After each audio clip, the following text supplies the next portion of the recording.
the crazy pharaoh who mummified people alive.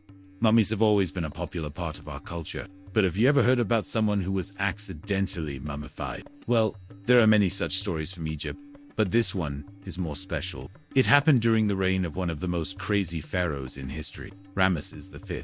The story goes back to 28th century BC. This is the time when ancient Egypt was at its peak, and Ramses V, he was probably the most powerful ruler of them all. But power had not come easy for him. To ascend to the throne, he had killed his own father, Seti I. But he did not stop there. He continued to eliminate anyone who was a threat to his power. Soon the entire royal family was wiped out, and Ramses V was the only ruler of Egypt.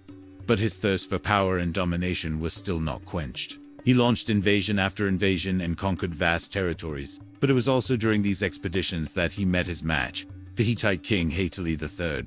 The two rulers fought each other at the Battle of Kadesh, and it ended in a stalemate. This infuriated Ramses V because he considered himself invincible, so he started searching for another chance to defeat the Hittites. But he did not have to wait for long. Haile III took the offensive and invaded Egyptian territories. Ramses V was away from the capital city at this time, and he quickly assembled an army to defend Egypt. He marched day and night, covering a distance of around 217 miles in just 3 days. His intention was to intercept the Hittite forces near the city of Thebes. But while he was traveling, his pregnant wife Nefertari went into labor. Now she was a high-ranking queen, and her delivery was supposed to take place in the royal palace, with all the comforts. But the pharaoh was in the middle of an army on a war march, and he immediately realized that there was no way he could return to the city.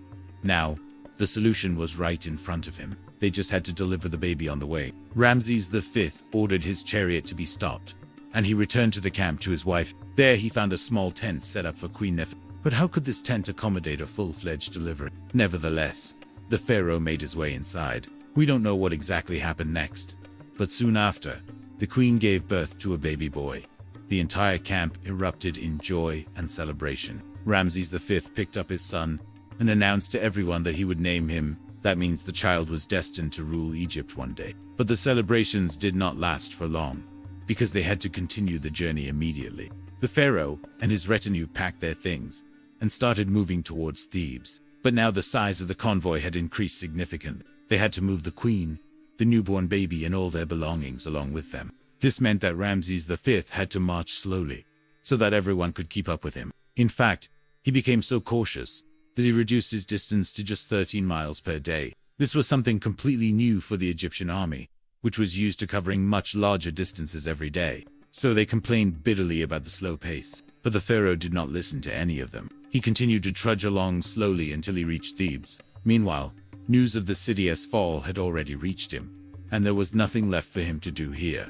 So he decided to return to the capital. But once again, he had to trudge along slowly. As they were moving from Thebes to the capital, the weather turned bad. Storms followed them all the way, and it created a thick layer of mud on the roads. The entire convoy got stuck in this gooey mess. Ramses V had to abandon his chariot and wade through the knee-deep water to check on his wife and son. Thankfully, everything was fine, but they had to stay put until the weather cleared. In the meantime, Ramses V ordered a massive bonfire to be built around the tent where his family was staying. That way, they could keep themselves warm and safe from wild animals. But in the middle of the night, the strong winds blew out the fire and the temperature dropped dramatically.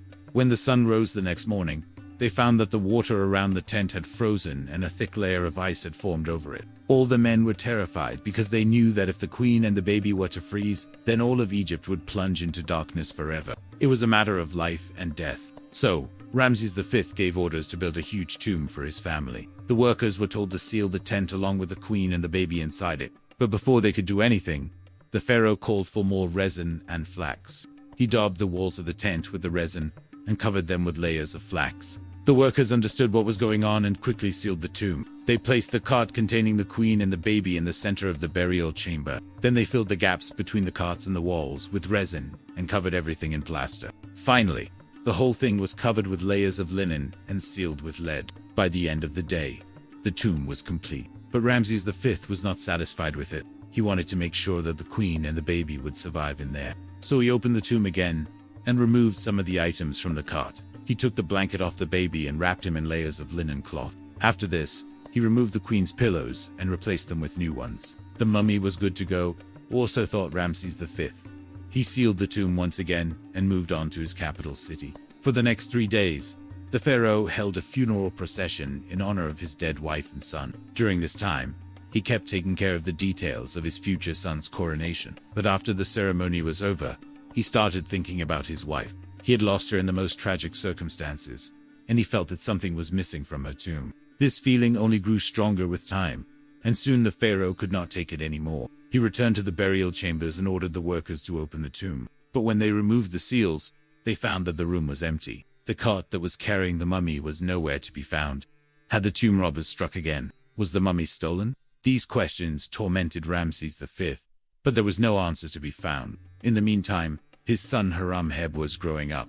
He ascended to the throne after his father's death and ruled Egypt for 66 years. During his reign, he rebuilt temples and monuments and made numerous donations to the priests. But as he got older, he started suffering from joint pain. One day, he asked one of his servants to retrieve a small cart from the royal treasury. It was an old cart that had belonged to his parents, and it still had the bandages and decorations intact. Apparently, Hiram-Heb wanted to use it to store his medicines, but when the cart was brought to his chambers, he saw that it was sealed with lead.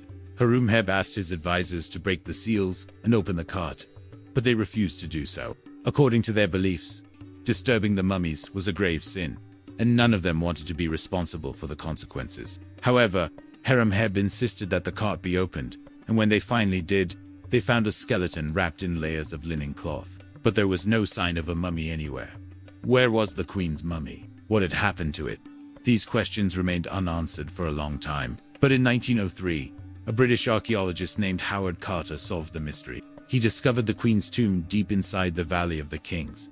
It was hidden behind a wall, and that's why nobody had found it for so many years. But when the archaeologists finally entered the tomb, they found that it was empty. Queen Nefertari's mummy was nowhere to be found. This is the story that has puzzled experts for more than a century. Even today, nobody knows what really happened to Queen Nefertari. Some believe that she was never actually mummified alive. According to them, Ramses V was simply mourning the loss of his wife, and that's why he built that tomb. Others claim that the tomb was never sealed properly and the queen's body was stolen by tomb raiders. But there's another theory as well. It says that the queen's body was taken out of the tomb by her grieving husband, and then he hid her somewhere else. But we can't say for sure what actually happened. All we have are the writings of the ancient Egyptians, and even they're not helpful in this case. Regardless of what really happened to Queen Nefertari, whether she died a natural death or was buried alive, the end result was the same. Her body was trapped inside a tomb, and that too, without her consent. Thanks for watching. If you enjoyed this video, please leave us a like. Also, don't forget to subscribe for more amazing content. See you soon.